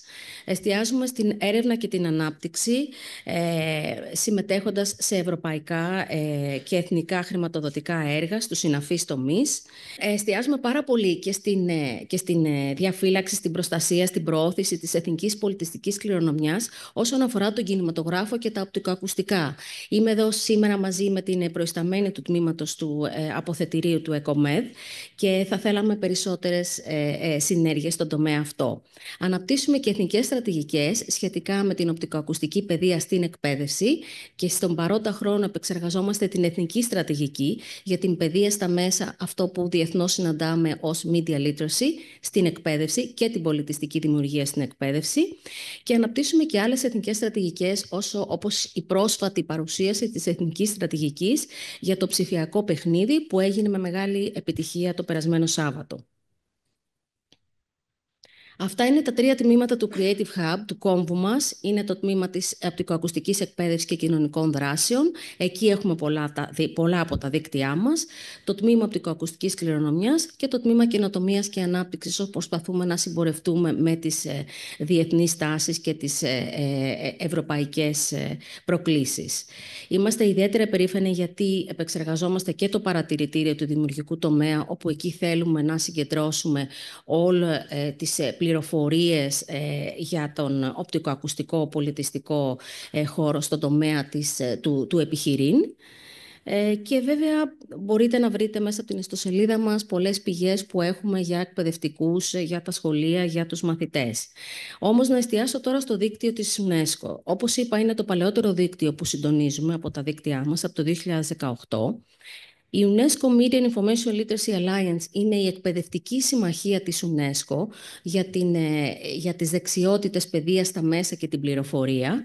Έχει μέλη, περισσότερα από 600 μέλη από 110 χώρες σε όλο τον κόσμο, και εμείς ως ΕΚΟΜΕΔ συντονίζουμε το ευρωμεσογειακό παράρτημα. Σε αυτό το δίκτυο το μεσογειακό έχουμε 55 μέλη, ιδιωτικούς και δημόσιους φορείς, από το χώρο τον ακαδημαϊκό, ΜΚΟ, εκπαιδευτικά κέντρα και δημόσιους φορείς. Και εκεί προσπαθούμε να σχεδιάσουμε κοινές στρατηγικές που θα προωθήσουν τις εθνικές και διεθνείς πολιτικές για την παιδεία στα μέσα, στο σχολείο, στην εκπαίδευση. Σχεδιάζουμε κοινά έργα, συνέργειες. Πολλές φορές είμαστε και facilitator, αναφέρθηκε και προηγουμένως.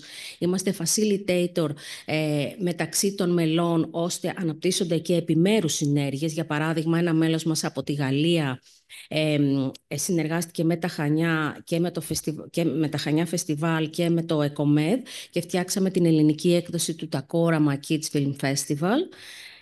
Και ο απότερος στόχος είναι βέβαια να συμβάλλουμε και εμείς στην παγκόσμια πολιτική για την καλλιέργεια δεξιοτήτων, παιδεία στα μέσα και την πληροφορία, σε μια βασική δεξιότητα ζωής πλέον για τον πολίτη του 21ου αιώνα. Συντάσσεται βέβαια με και το στόχο βιώσιμης ανάπτυξης 4 για την ποιοτική εκπαίδευση και τον στόχο βιώσιμης ανάπτυξης 5 για το well-being. Αναφερθήκαμε ότι το digital, ειδικά well-being, θα υπάρχει πολύ, ο τομέας της ψυχικής υγείας στο διαδίκτυο θα μας απασχολήσει πολύ στο μέλλον, και βέβαια ο στόχος βιώσιμης ανάπτυξης 17 για τις συνέργειες. Εδώ είναι οι χώρες οι οποίες συμμετέχουν στο ευρωμεσογειακό δίκτυο. Είναι χώρες οι οποίες πρέπει να βρέχονται από τη Μεσόγειο. Όπως είπαμε, έχουμε 55 μέλη, θέλουμε όμως να ανοίξουμε περισσότερο το δίκτυό μας σε περισσότερες χώρες και φορείς από τις χώρες αυτές. Κάποια πράγματα για τη δομή και λειτουργία του δικτύου. Αρχικά είχαμε φτιάξει 5 ομάδες εργασίας. Και θα σας πω μετά παρακάτω ποιο ήταν το σκεπτικό πίσω από αυτό. Έχουμε εκδώσει 2 booklet, 2 φυλάδια ηλεκτρονικά, τα οποία έχουμε το προφίλ των μελών μας. Μπορείτε να μπείτε στην ιστοσελίδα του ΕΚΟΜΕΔ, ecomed.gr, και να δείτε ποια είναι τα μέλη μας αναλυτικά και από την Ελλάδα και από τις χώρες της Μεσογείου. Στη διάρκεια της πανδημίας διοργανώσαμε με μεγάλη επιτυχία τη σειρά μας ECOME Milk Webinar Series. Προσπαθούσαμε να κρατήσουμε ενεργό το ενδιαφέρον και τη σχέση με τα μέλη μας εν ώψη της πανδημίας. Εκεί μας βοήθησε πολύ και η Μαμά UNESCO, οπότε τα Webinar Series είχαν απήχηση σε 50 χώρες. Είχαμε participants, συμμετέχοντες από τη Νέα Ζηλανδία, από τα νησιά Barbados, από διάφορα μέρη του κόσμου, 800 συμμετέχοντες. Εκδίδουμε το ενημερωτικό μας δελτίο ανατρίμηνο. Έχουμε μέχρι στιγμής 16 τεύχη, με νέα από τη Μαμά UNESCO, από τη Μεσόγειο και από τα μέλη μας. Διοργανώσαμε και ένα ηλεκτρονικό meeting, τα κοινά projects που σας είπαμε, και έχουμε εκδώσει και μία έκδοση για το 2024 με συνδρομή, πιο επιστημονική παρουσίαση των έργων που διαχειρίζονται τα μέλη μας. Εδώ είναι οι χώρες που συμμετείχαν στα διεθνή μας webinar, έγιναν στην αγγλική γλώσσα με τη συνεργασία της Μαμά UNESCO και βλέπουμε ότι είχαμε συμμετοχή με περισσότερες από 50 χώρες. Η θεματική τώρα λίγο για το σχεδιασμό, όταν θέλουμε να φτιάξουμε ένα webinar, ο πρώτος χρόνος ήταν να μας γνωρίσουν, να σχεδιάσουμε κάποια κοινή στρατηγική που να ενισχύσουμε την διεθνή πολιτική ατζέντα στο πεδίο της παιδείας, τα μέσα και την πληροφορία, και ο δεύτερος χρόνος εστίασε σε καλές πρακτικές, παραδείγματα που θα μπορούσαν να εμπνεύσουν και τα υπόλοιπα μέλη. Τώρα, κλείνοντας, ήθελα να πω ότι επειδή σήμερα μιλάμε για τα πολιτιστικά δίκτυα, κάποια σημεία τα οποία θα πρέπει να έχουμε υπόψη μας από την μέχρι τώρα εμπειρία μας από το Ευρωμεσογειακό Δίκτυο είναι να αναζητούμε τα μέλη μας από ένα ευρύ πεδίο δράσης και βέβαια να φροντίζουμε να υπάρχει μια αγκυρότητα και αξιοπιστία των μελών. Το ευρύ πεδίο δράσης προέκυψε γιατί εμείς μιλάμε για το χώρο του media literacy, όπου είναι ένα διεπιστημονικό γνωστικό αντικείμενο και αντλεί στοιχεία από διαφορετικά γνωστικά πεδία. Να εξασφαλίσουμε μια συστηματική επικοινωνία και διάδραση με τα μέλη μας, μέσα από ομάδες εργασίας, μέσα από ανάθεση, διαχείριση ρόλων. Κάθε μέλος να έχει ή δυνατόν ένα συγκεκριμένο κομμάτι στο οποίο να εστιάζει και βέβαια να υπάρχει ένα καταστατικό λειτουργίας. Να επιλέγουμε το καταλληλότερο μέσο επικοινωνίας, την καλύτερη πλατφόρμα που εξυπηρετεί. Εμείς, για παράδειγμα, είναι ένα δίκτυο το οποίο είναι διεθνές, οπότε προφανώς χρησιμοποιούμε τις ηλεκτρονικές πλατφόρμες ως βασικό σημείο επικοινωνίας. Να σχεδιάσουμε από κοινού δράση και να κατεβαίνουμε και σε ευρωπαϊκά προγράμματα μαζί, ως συνέργειες. Να ενισχύουμε λοιπόν έτσι και την εταιρική ταυτότητα του δικτύου. Διαχείριση κρίσεων, εκεί είναι που σχεδιάσαμε τα webinars για να μπορέσουμε να κρατήσουμε ενεργό τη σχέση με τα μέλη μας, αλλά και με την ευρύτερη κοινότητα της παιδείας στα μέσα και να εξασφαλίσουμε μια περισσότερη εξωστρέφεια. Προφανώς διαζώσεις συναντήσεις, προφανώς διαρκή ανατροφοδότηση και μελέτη ερευνών και τάσεων, ανταλλαγή τεχνογνωσίας και διαρκής διαδικτύωση και βέβαια να κοιτάζουμε για το πώς μπορούμε να διευρύνουμε τα δίκτυά μας με νέα μέλη και νέες τάσεις στην αγορά. Όλα αυτά, το ECOMED, το Creative Hub, τα κάνουμε βέβαια στο πλαίσιο της προαγωγής της πολιτιστικής διπλωματίας για την πολιτιστική ανταλλαγή προϊόντων και υπηρεσιών στις πολιτιστικές και δημιουργικές βιομηχανίες, για να μπορούμε να μιλάμε όλοι μια κοινή γλώσσα μέσω του πολιτισμού, με βάση τον πολιτισμό, να ενισχύουμε το διαπολιτιστικό διάλογο, την ανοχή, τη διαφορετικότητα, την τεχνογνωσία και όλα αυτά να οδηγούν σε μια οικονομική και κοινωνική ευημερία. Σας ευχαριστώ πολύ. Δεν ξέρω αν έχουμε χρόνο να δείξουμε ένα βίντεο. Media and information literacy empowers people to think critically about information and use of digital tools. Media and information literacy helps people to make informed choices about how they participate in peace building, equality, freedom of expression, access to information, and sustainable development goals in general. UNESCO supports and champions media and information literacy initiatives across the globe. We do this through actions such as capacity building for various stakeholders, developing curricula for educators and learners to aid the integration of media and information literacy in all levels of education, assisting governments and institutions to formulate national media and information literacy policies and strategies, training journalists to promote media and information literacy to build trust in media, strengthening international cooperation and raising awareness through the UNESCO Media and Information Literacy Alliance, supporting youth organisations to integrate media and information literacy into their policies and operations, and become peer educators online, offering a suite of online media and information literacy courses, including ones for policymakers, undertaking research with the UNESCO Media and Information Literacy and Intercultural Dialogue University Network, organising the annual Global Media and Information Literacy Week. With this holistic approach and rich resources, we can help foster media and information literacy among people and communities across the globe. Here's how you can get involved in UNESCO's media and information literacy initiatives and make a real difference in society.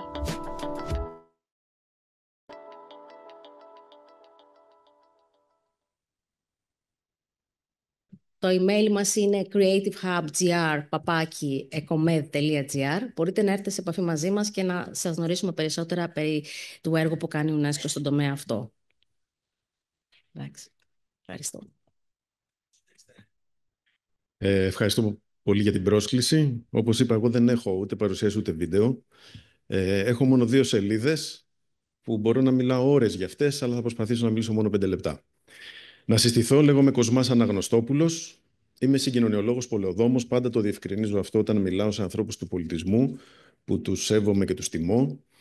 Δεν είμαι λοιπόν ο κατεξοχήν άνθρωπος του πολιτισμού, παρότι ασχολούμαι ενεργά όσα χρόνια ασχολούμαι και με την επιστήμη μου, δηλαδή περίπου 30 χρόνια.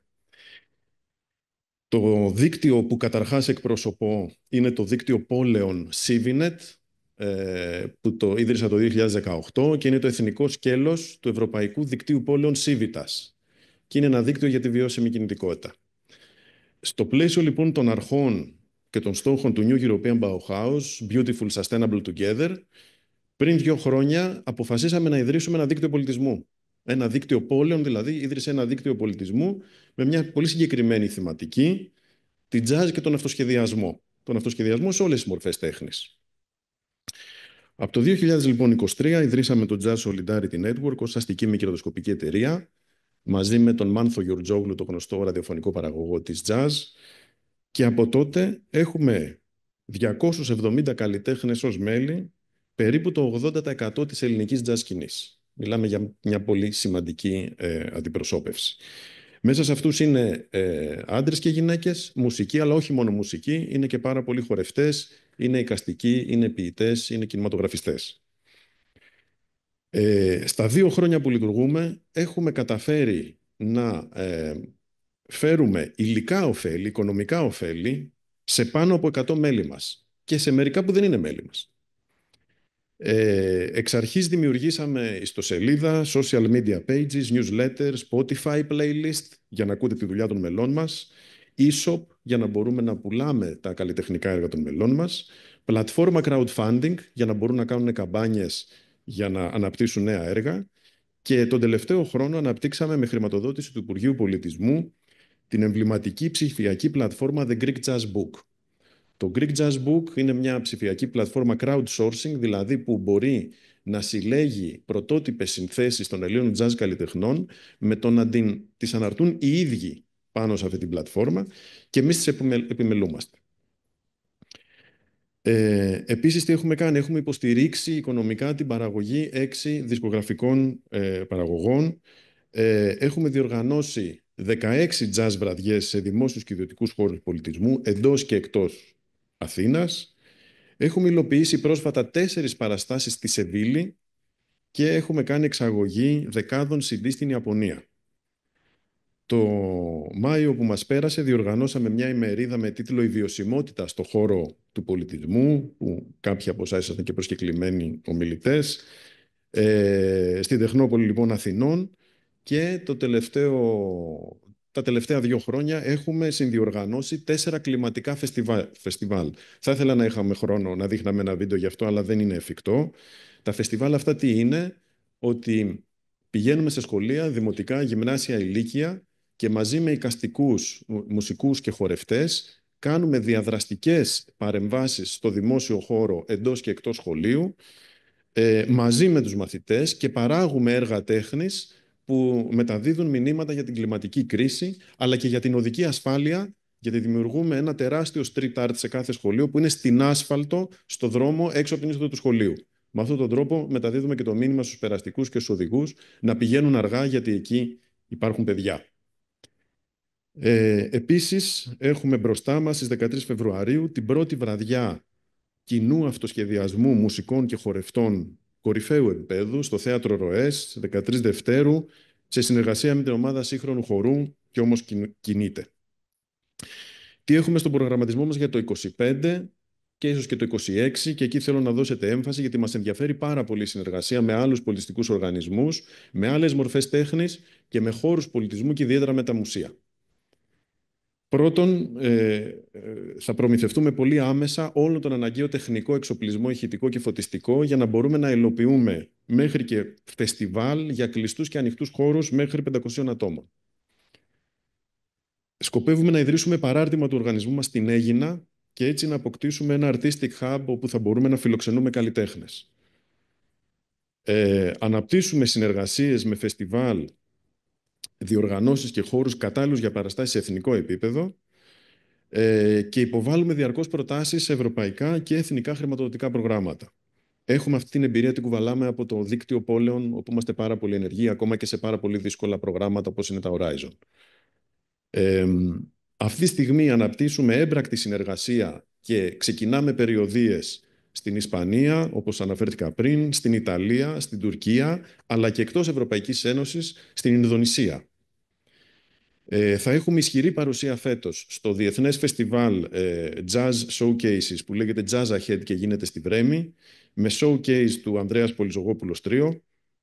Αναπτύσσουμε crowdfunding καμπάνιες μέσα από τη δική μας πλατφόρμα και μόλις δημοσιεύσαμε, ανακοινώσαμε την ίδρυση του Jazz Solidarity Fund, ενός ταμείου ειδικού σκοπού για να συλλέγουμε χρήματα και να τα αποδίδουμε σε καλλιτέχνες που θέλουν να κάνουν νέες παραγωγές ή να κάνουν περιοδίες στο εξωτερικό. Προχωράμε στη διοργάνωση εργαστηρίων ενημέρωσης και εκπαίδευσης των καλλιτεχνών και συνεχίζουμε τις jazz βραδιές στις γειτονιές της Αθήνας, περίπου κατά μέσο όρο 1 το μήνα. Επίσης, σκοπεύουμε να διοργανώσουμε κάποιες ξεχωριστές εκδηλώσεις, την International Jazz Day 30 Απριλίου και στην European Music Day 21 Ιουνίου και να συνεχίσουμε τα κλιματικά φεστιβάλ που κάναμε τα προηγούμενα χρόνια και να πάμε σε άλλες πόλεις, αλλά όπως λέμε και σε βουνά και σε νησιά, γιατί πρέπει και η δράση αυτή να διαχέεται και στην περιφέρεια. Επίσης, από τις τελευταίες μας προτάσεις που πιστεύω θα καταφέρουμε να υλοποιήσουμε μέσα στο 2025 είναι η δημιουργία μιας συμπεριληπτικής διαδραστικής ορχήστρας για νέους. Δηλαδή με μουσικούς, με βοκαλίστες, με χορευτές, με body musicians, να δημιουργήσουμε μια ορχήστρα η οποία θα συνδιαλέγεται με το εφηβικό νεανικό κοινό και θα παράγουν από κοινού εκείνη την ώρα ζωντανές παραστάσεις. Τέλος, προχωράμε στην ίδρυση κάποιων νέων ετήσιων jazz festival. Το μόνο που μπορώ να αναφέρω με σιγουριά είναι η Αίγινα, 11 και 12 Ιουλίου. Και αυτό που ίσως σας ενδιαφέρει ακόμα περισσότερο είναι ότι προχωράμε στην ίδρυση ενός δικτύου Creative and Sustainable Citizen Spaces, δηλαδή ενός δικτύου χώρων πολιτισμού που θα εστιάζουν στη βιωσιμότητα και των ίδιων των χώρων δηλαδή, αλλά και στις βιώσιμες δράσεις. Και μας ενδιαφέρει να καταγράψουμε τα βασικά χαρακτηριστικά όλων αυτών των χώρων για να προσφέρουμε όλη αυτή την πληροφορία στους καλλιτέχνες μας που θέλουν να κάνουν περιοδίες στην Ελλάδα, αλλά και στους καλλιτέχνες από το εξωτερικό που θέλουν να κάνουν περιοδίες στην Ελλάδα. Ευχαριστώ πολύ. Καλή σας μέρα. Αγαπητές και αγαπητοί συνάδελφοι, συνεργάτες και ορισμένοι φίλοι που έχω διακρίνει, εκφράζω τις βαθύτατες ευχαριστίες μου στην Οργανωτική Επιτροπή του Δικτύου Μουσείων και Πολιτιστικών Φορέων Αθηνών για τη διοργάνωση του συμποσίου «Δικτυώνοντας το πολιτισμό», αλλά και την Εθνική Τράπεζα για τη Φιλοξενία. Ονομάζομαι Παρασκευή Κανελάτου και κατέχω τη θέση της Διευθύντριας Ερευνών στο Ερευνητικό Κέντρο Ελληνικού Τραγουδήματος, ΕΡΚΕΤ, και της Καλλιτεχνικής Διευθύντριας στη φεστιβαλική του δράση Folkalfest. Το ΕΡΚΕΤ είναι φορέας με ερευνητική, επιμορφωτική και πολιτιστική εξειδίκευση στον τρόπο που τραγουδούν οι ελληνικές κοινότητες εντός και εκτός Ελλάδας, αλλά και οι προσφυγικές μεταναστευτικές διασπορικές κοινότητες που δραστηριοποιούνται στη χώρα μας. Το ΕΡΚΕΤ από το 2022 είναι ένας από τους 5 ελληνικούς οργανισμούς με διαπίστευση συμβούλου στη Διακρατική Επιτροπή της UNESCO για τη διαφύλαξη της Σύμβασης για την Άειλη Πολιτιστική Κληρονομιά, συμμετέχοντας ενεργά σε όλες τις δράσεις του Παγκοσμίου Δικτύου Φόρουμ μη κρατικών και διαπιστευμένων φορέων άειλης πολιτιστικής κληρονομιάς. Η σημερινή μου παρουσίαση αφορά στο πολιτιστικό δίκτυο του ετήσιου φεστιβαλικού θεσμού μας, το Folkalfest. Το Folkalfest τελεί υπό την επιστημονική, καλλιτεχνική και οργανωτική εποπτεία του ΕΡΚΕΤ από το έτος 2010 έως σήμερα. Σκοπός της φεστιβαλικής δράσης είναι η παρουσίαση, η καταγραφή, η τεκμηρίωση, η αρχαιοθέτηση, η διάχυση και η διαφύλαξη του κοινοτικού τραγουδήματος και των περί αυτό πολιτισμικών εκφάνσεων. Επιθυμία μας είναι μέσω του διαπολιτισμικού διαλόγου να δίνουμε την ευκαιρία πολιτισμικής όσμωσης σε συμμετέχοντες και θεατές.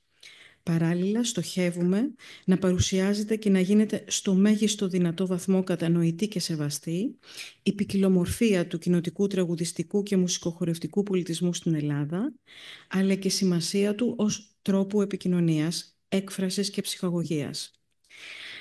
Από το 2010 έως και σήμερα στο Folkalfest έχουν συμμετάσχει 56 διαφορετικές συλλογικότητες, σωματεία, ομοσπονδίες, άμκε, φωνητικά σύνολα, αυτοδιαχειριζόμενες παρέες και ούτω καθεξής, παρουσιάζοντας το κοινοτικό τραγούδημα 81 εθνοπολιτισμικών κοινοτήτων. Όλες οι δράσεις του Folkalfest, εκτός από τη φυσική τους διάσταση, εμφανίζονται και με τη μορφή αρχαιακού ψηφιακού υλικού με ελεύθερη πρόσβαση στο κοινό, στην επίσημη ιστοσελίδα του Folkalfest, folkalfest.net, η διαδικτυακή ανάπτυξη της οποίας έγινε υπό την αιγίδα και με επιχορήγηση του Υπουργείου Πολιτισμού και Αθλητισμού το 2020. Το πολιτιστικό δίκτυο του Folkalfest είναι πανελλήνιας εμβέλειας και απαρτίζεται από τους φορείς που έχουν συμμετάσχει στις φεστιβαλικές του δράσεις από το 2010 έως και σήμερα. Όμως παραμένει ανοιχτό και εμπλουτίζεται κάθε χρόνο με νέους φορείς, οι οποίοι δεν έχουν λάβει μέρος τα προηγούμενα χρόνια στο Folkalfest και μετά τις αιτήσεις τους στις ανοιχτές προσκλήσεις συμμετοχής επιλέγονται από την Καλλιτεχνική Επιτροπή του Φεστιβάλ για να συμμετάσχουν στις όποιες μελλοντικές τους δράσεις. Το πολιτιστικό δίκτυο του Folkalfest προσεγγίζεται σε φυσική διάσταση μέσω των πολιτιστικών του δράσεων και σε διαδικτυακή μέσω της ιστοσελίδας του. Συγκεκριμένα, συνεχή πρόσβαση και παρουσίαση του δικτύου δίνεται μέσω του αρχείου του Folkalfest στην καρτέλα παράθεσης των κάθε μορφής συλλογικοτήτων που έχουν μέχρι στιγμή συμμετάσχει στις φεστιβαλικές μας δράσεις. Έως σήμερα, όπως σας είπα και παραπάνω, 56 φορείς παρατίθενται αλφαβητικά στη σελίδα των συμμετεχόντων συνόλων. Κάθε φορέας διαθέτει την καρτέλα του με τις απαραίτητες πληροφορίες αναφορικά με το ιστορικό, την ταυτότητα και τους σκοπούς του, την πολιτιστική του στόχευση και το έργο του και τέλος τις συμμετοχές του στο φεστιβαλικό θεσμό του Folkalfest. Για την άμεση επικοινωνία με τον εκάστοτε φορέα μέσω του δικτύου παρέχονται η ταχυδρομική διεύθυνση της έδρας του και στοιχεία για άμεση φυσική ή και διαδικτυακή επικοινωνία, όπως τηλέφωνα, email, ιστοσελίδα, κοινωνικά δίκτυα.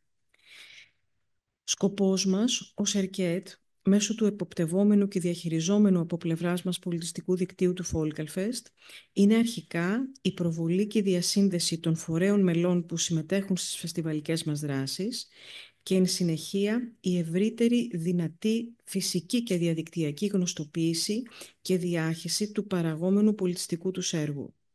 Βασικός στόχος μας ήταν και παραμένει το πολιτιστικό δίκτυο του Folkalfest να συγκροτεί ένα ενημερωμένο δίκτυο φορέων και συλλογικοτήτων, το οποίο να λειτουργεί αδιαμεσολάβητα ως εργαλείο προβολής και διάχυσης, όχι μόνο του έργου των μελών του, αλλά και του πολιτισμού των κοινοτήτων που εκπροσωπούν ή και των μικροτόπων που δραστηριοποιούνται.